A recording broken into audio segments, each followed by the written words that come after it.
Sa mundo na puro sagutan, batuhan ng argumento, at mga walang sawang bangayan, isang mabuting katangian nating mga Pilipino ang nakakaligtaan at nakakalimutan. At ano yun? Ang kahalagahan ng pakikinig. Sanay tayo mga bilang Pilipino na tumalakatak, magdaldal, marites. Hindi tayo nasanay na tumahimik at magkinig ng sandali.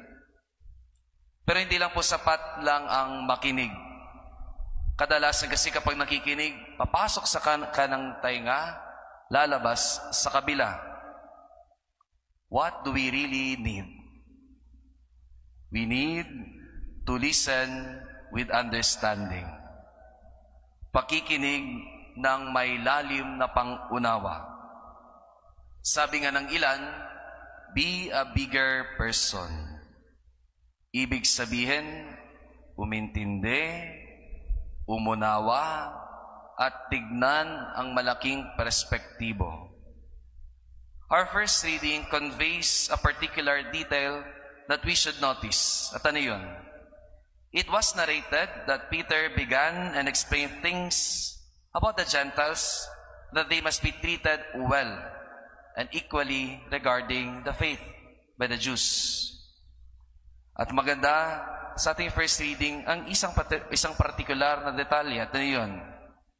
Peter explained it to the Jews step by step. Dahan-dahan, himay-himay, one step at a time. Pero nakakatuwang tugon ng mga Hudyo pagkatapos silang pakinggan si Pedro. At ano yun? The last part of the first reading depicts they stopped objecting and glorified God.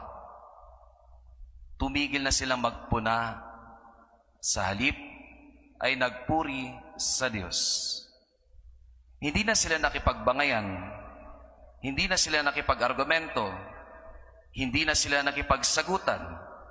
Dahil nakinig sila ng may pangunawa. They understood well. They became a bigger person. Mga kapatid, kay Kristo, kadalasan ang awayan ng mag-asawa ay nagsisimula pag hindi na nakikinig sa isa't isa. Daldal na lang ng daldal, nakikipagbangayan, nakikipagtalakatang. And this is what we should do. We must listen with understanding. Mga kapatid, kay Kristo, simple lang. Makinig, may pangunawa. Minsan kailangan natin itong gawin para hindi na lalong lumaki ang bangayan. Be a bigger person.